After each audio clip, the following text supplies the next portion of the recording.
राम राम जी। वे मेरी छोटी बड़ी बहनों को, सारी चाची ताइयों को भी हैप्पी करवा चौथ। करवा चौथ की ढेर सारी शुभकामनाएं। भाई सबने कहानी वगैरह सुन ली होगी या अभी नहीं सुनी है, अभी कमेंट करके ज़रूर बताना।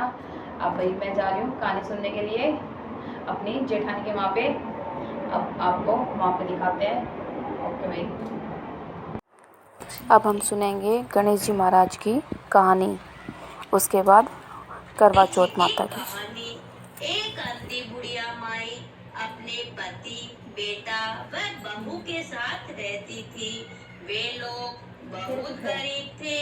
बुढ़िया माई रोज गणेश जी महाराज की पूजा पाठ करती थी। एक दिन गणेश जी महाराज उससे प्रसन्न हुए और बोले कि मुझसे कुछ मांग।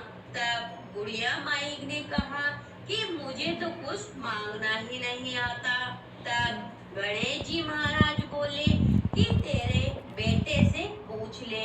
तब वो अपने बेटे से पूछी। तब बेटा बोला कि माँ धन मांग ले। बहू से पूछा तो उसने कहा माँ जी पोता मांग लीजिए।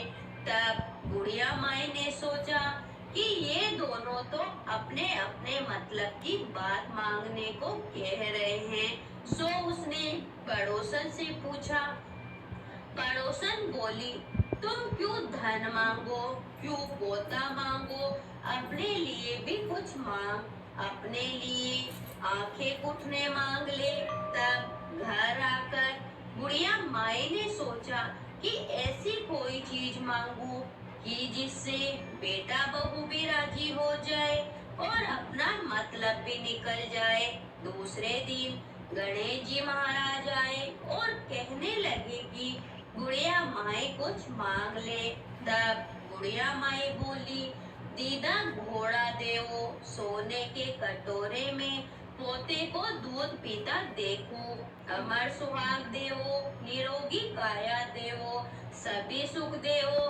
तब भगवान गणेश जी बोले कि बुढ़िया माई तूने तो हमें ठग लिया, सब कुछ तो मांग लिया और कहती है कि कुछ मांगना ही नहीं आता है।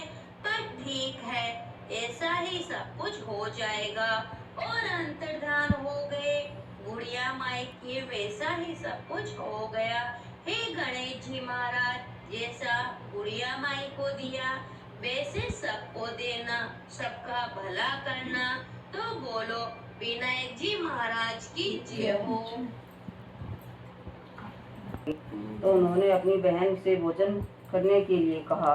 बहन बोली भाई अभी चंद्रमा नहीं निकला, उसके निकलने पर धैर्य देकर भोजन करूंगी। इस पर भाइयों ने नगर से बाहर जाकर अग्नि जला दी और छन्नी ले जाकर उससे एक प्रकाश दिखाते हुए बहन से कहा बहन चंद्रमा निकल आया है, धैर्य देकर भोजन कर लो।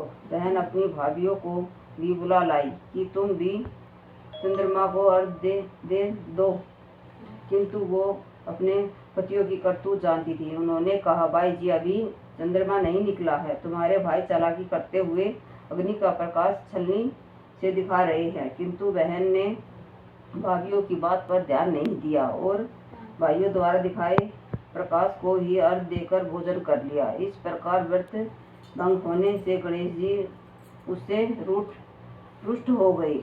इसके बाद उसका पति सख्त बीमार हो गया और जो कुछ घर में था उसकी बीमारी में लग गया। साहूकार की पुत्री को जब अपने दोस्त का पता लगा तो वह तत्पश्चात से भर उठी। गणेश जी से क्षमा प्रार्थना करने के बाद उससे पुनः विधि विधान से चतुर्थी का व्रत करना आरंभ कर दिया। श्रद्धा अनुसार सबको आदर स्वीकार करते हुए सबसे आशीर्वाद लेने में ही उसने मन लगा दिया। इस प्रकार उसके श्रद्धा भक्ति सहित कर्म को देखकर गणेश जी उस पर प्रसन्न हो गए। उन्होंने उसके पति को जीवन दान दे उसे बीमारी से मुक्त करने के पश्चात धन संपत्ति से युक्त कर दिया। इस प्रकार जो कोई छल कपट से रहित श्रद्धा भक्ति पूर्वक चतुर्थी का व्रत करेगा वह सब प्रकार से सुखी होता है, कष्ट से मुक्त हो जाता है। इतनी बस। करवा चौथ माता की जय। चलो इतना बांध लेना।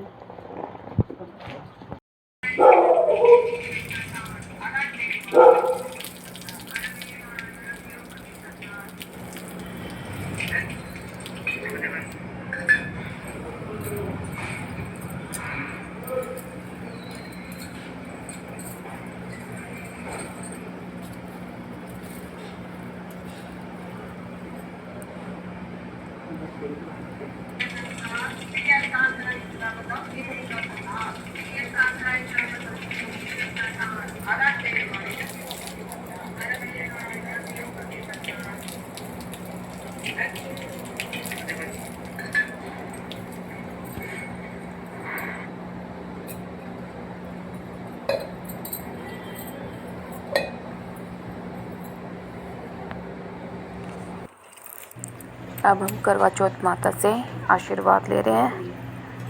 हमने कहानी सुन लिया, जल चढ़ा दिया है। जय करवा चौथ माता की जय।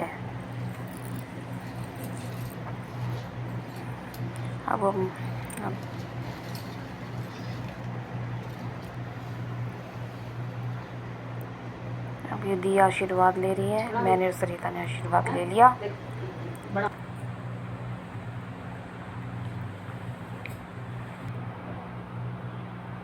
हमेशा सबको खुश रखे करवा चौथ माता। भाई कोई गलती हुई हो तो करवा चौथ माता माफ़ करना अपने बच्चे समझ के। अब हमने ली सेल्फी। मेरी थोड़ी बहुत ही शायद सेल्फी ले पाए हम।